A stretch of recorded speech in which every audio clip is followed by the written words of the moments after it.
कि कैकेयी माता अगर तू राम जी को वनवास नहीं देती तो राम जी हमारे गांव में नहीं आते, तो हम राम जी को प्रणाम नहीं कर पाते, हम राम जी को दर्शन नहीं कर पाते। हमारी कहाँ ऐसी औकात कि हम अयोध्या आए और हम अवधपुरी में जाकर राम जी के दर्शन करें। हम तो यहीं पर राम जी के दर्शन कर रहे हैं। आपको पता है, आचार्य जी जल लेकर जाइए तुरंत। ऐसी व्यवस्थाएं देखें तो समझ लिया करें आप। जल लेकर जाइए। भूत पिशाच निकट नहीं आवे, महावीर जब नाम सुना। नासे रोग हरे सब पीरा, जपत निरंतर हनुमत भी। बोलिए हनुमान जी महाराज की जय हो, जय हो। बोलो घोटे वाले बाबा की जय।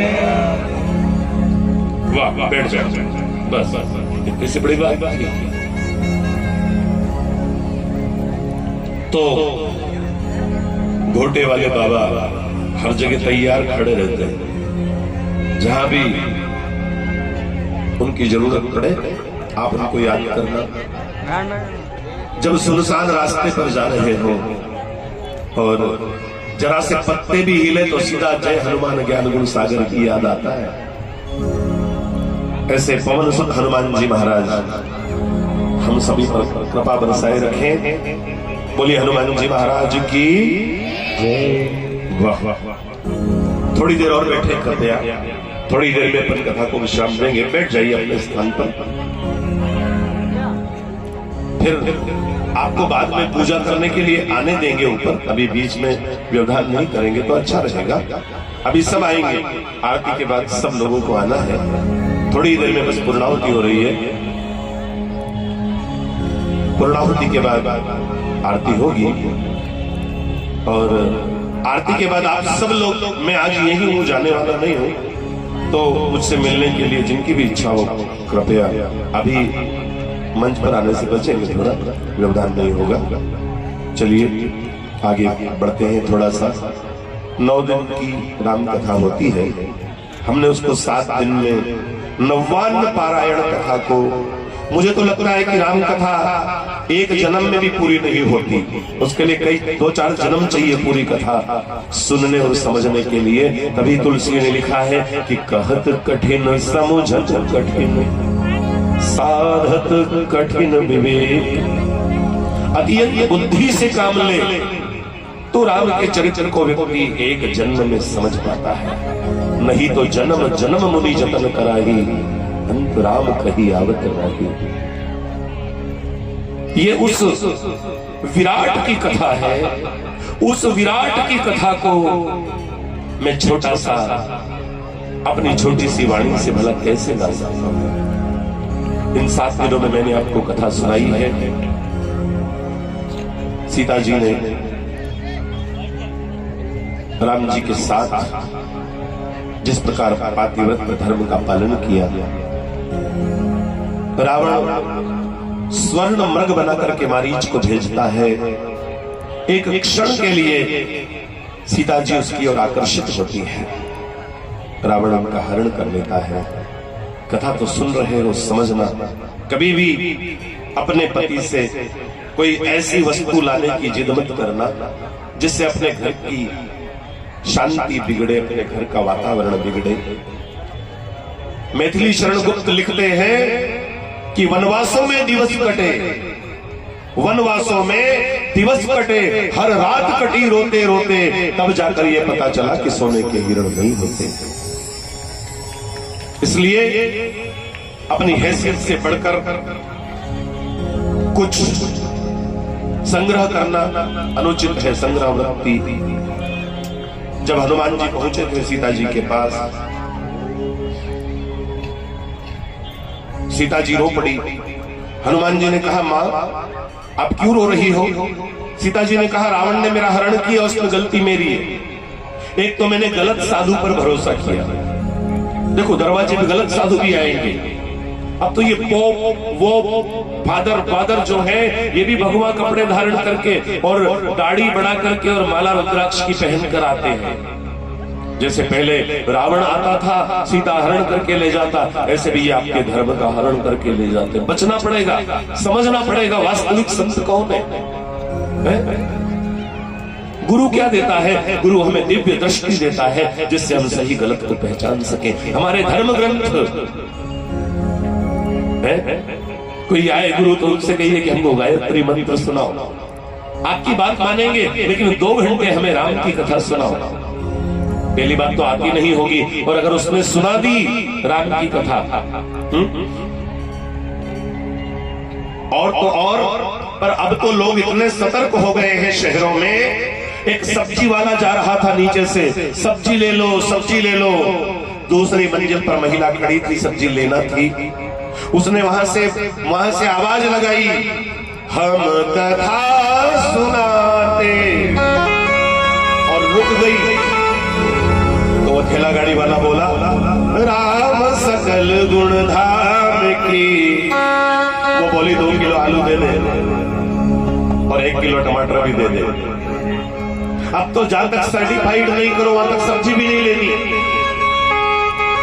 पूरा ध्यान रखना है। मुहाजा से हमारे प्रसादी लेकर के जाना है, ठीक है? वाह राजू जी मुहाजा से पधारे हैं, कार्यकर्ता इनको संभाल ले जरा। तो बड़ी दूर से आए हैं आयोजन में। कुछ ही क्षणों में हम कथा को विश्राम देंगे। ये सीता जी ने कहा, हनुमान मेरी गलती है, मैंने 2 गलतियां की। एक तो मैंने कहा था कि रहू निज निज तब चरण विलो की, मैं चलूंगी वन में तो आपके चरणों को देखते हुए चलूंगी, आपके साथ रहूंगी। लेकिन मैंने गलती की, राम के चरणों को देखते देखते मैंने सोने के मृग को देखना शुरू कर दिया। दूसरी गलती की, मुझे कहा गया था कि ये लक्ष्मण रेखा है, इसको पार नहीं करना है, लेकिन मैंने लक्ष्मण रेखा को भी पार किया। और तीसरी गलती मैंने ये की कि नकली व्यक्ति पर भरोसा किया, इसलिए मुझे ये संकट उठाना पड़ा है। राम जी से कहना, अब मैं ऐसा कभी नहीं करूंगी, मुझे आकर यहां से ले जाए। राम जी ने रावण पर आक्रमण किया। आपको पता है संसार का सबसे बड़ा आश्चर्य राम जी ने स्थापित किया है, समुद्र पर पत्थरों का सेतु। ओहो, कल्पना कर सकते हो आप कि दगड़ा पानी पर तैरे, पत्थर पानी में तैरे। लेकिन ये सच हुआ है। लंका जाने के लिए समुद्र को पार करना था, समुद्र पर राम जी ने पुल बनाया। नल नील राम राम उन पर लिखते और वो पत्थर समुद्र में तैरने लगे। राम नाम आधार जिन्हें वो जल में राग बनाते हैं, जिन पर कृपा करे वो पत्थर भी गिर जाते हैं।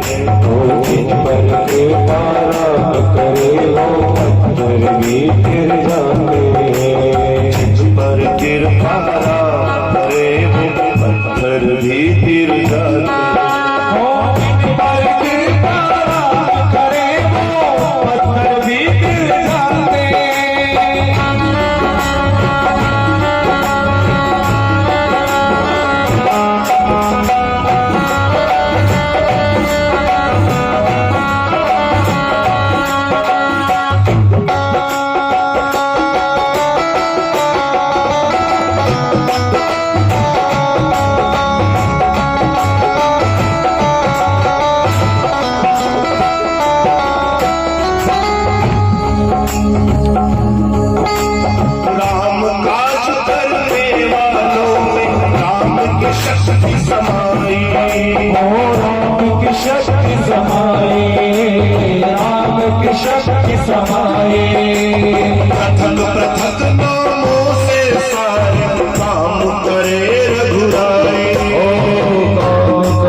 दिलाते हैं।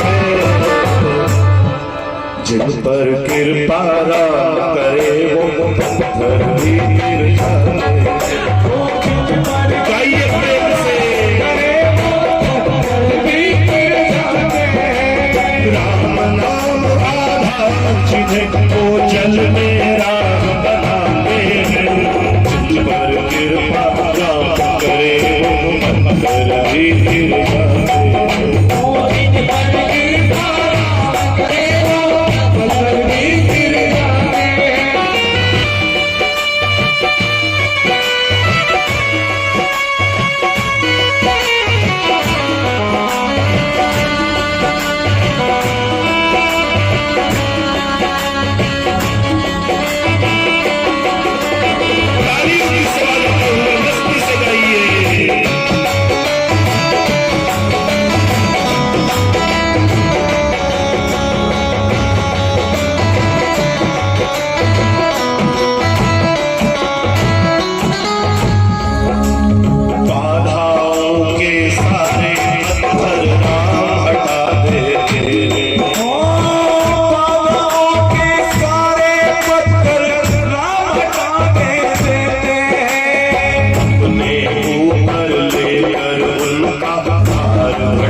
सारा भार उठाते हैं। पर कृपा करे वो पत्थर भी गिर जाते हैं। पर कृपा करे वो पत्थर भी गिर जाते हैं। पर कृपा करे वो पत्थर भी गिर जाते हैं।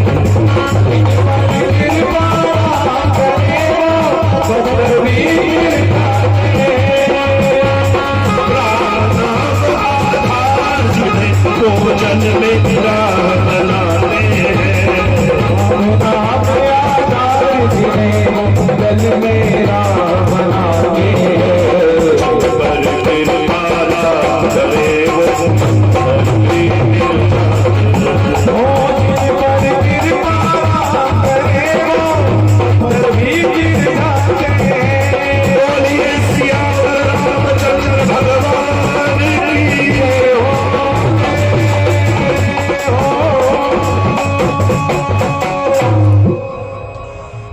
पुल तैयार हुआ, उस पुल पर चढ़ करके सारी सेना उस पार हो गई।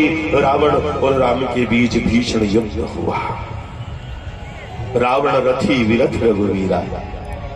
ये लड़ाई कोई साधारण लड़ाई नहीं थी। केवल 2 मिनट की कथा और बची है, थोड़ा ध्यान से सुन लेना। लड़ाई तो कई लोगों के बीच हुई है। प्रहलाद ने हिरण्यकश्यप का वध नरसिंह भगवान से करवाया, इतनी ख्याति नहीं हुई। रावण का जो राम ने वध करा उसकी जो ख्याति फैली, उतनी कंस ने कृष्ण का वध करा उसकी भी नहीं फैली। कारण क्या था? कारण था रावण रथी विरथ रघुवीरा। रावण के साथ सशस्त्र सैन्य बल था। रावण के साथ बड़े दिव्य अस्त्र थे, मायावी शक्तियां थी। और राम के साथ कौन थे? साधारण तीर कांठी वाले वनवासी। एक तरफ बड़ी विराट सत्ता और एक तरफ साधारण लोग। ये लड़ाई पूरी बेमेल लड़ाई थी। इनके पास तो पांव में चप्पल जूते भी नहीं, और उधर मायावी रावण। ये लड़ाई घास फूस की टापरियों और सोने की लंका वालों के बीच की लड़ाई थी। कनक कोट विचित्र मणिकृत, एक तरफ साधन संपन्न वैभव विलासिता से परिपूर्ण रावण, और एक तरफ साधारण वनवासी बंधुओं के साथ झोपड़ी और कुटिया में रहने वाले राम। और जब एक साधारण व्यक्ति असाधारण व्यक्ति पर विजय पाता है तो निश्चित रूप से जीत की चर्चा होती है। मेरे भाई बहन, राम जी चाहते तो वो अयोध्या से सेना भी बुला सकते थे, पर वो चाहते थे कि ये श्रेय मेरे वनवासी बंधुओं को मिले। मैं इनकी सहायता से, वानर का अर्थ बंदर नहीं होता, वानर मतलब वन में रहने वाले नर, जो वनर थे, वन में रहने वाले नर थे, उनको सबको साथ में लिया राम जी ने। और विभिन्न प्रकार के आयुधों से सब लोग लड़ रहे थे। आखिर बुराई की हार हुई, सत्य की विजय हुई, रावण का अंत हुआ। सब लोग राम जी की जय जयकार बोली जाने लगी। बड़ा सुंदर दृश्य है। सब दूर राम जी की जय हुई। संक्षेप में लेंगे, राम जी पुनः अयोध्या आए। राम जी की यहाँ पर बड़े दिव्य तरीकों से अगवानी हुई। कौशल्या, सुमित्रा, केकई तीनों बड़ी आनंदित है जब उनको सूचना मिली कि राम जी विजय प्राप्त करके और लंका से अयोध्या की ओर आ रहे हैं। आपको पता है कौशल्या ने क्या कहा जैसे ही खबर मिली? कौशल्या कह रही है, राम आएंगे तो अंगना सजाऊंगी। ओ राम आएंगे तो अंगना सजाओगे। दीप जला के दिवाली मैं मनाऊंगी। ओ दीप जला के दिवाली में मनाओगे। सेवा भारती में पूर्णकालिक के रूप में सेवाएं देने वाले श्रीमान राम प्रकाश जी भी हमारे बीच हाल से पधारे हैं। आपका भी बहुत बहुत स्वागत। दीप जला के दिवाली मैं मनाऊंगी। दीप जला के दिवाली में मनाओगे। मेरे जन्म के पाप सारे भूल जाएंगे, राम आएंगे। मेरे जन्मों के पाप सारे धुल जाएंगे, राम आएंगे। मेरी झोपड़ी के भाग आज जाग जाए।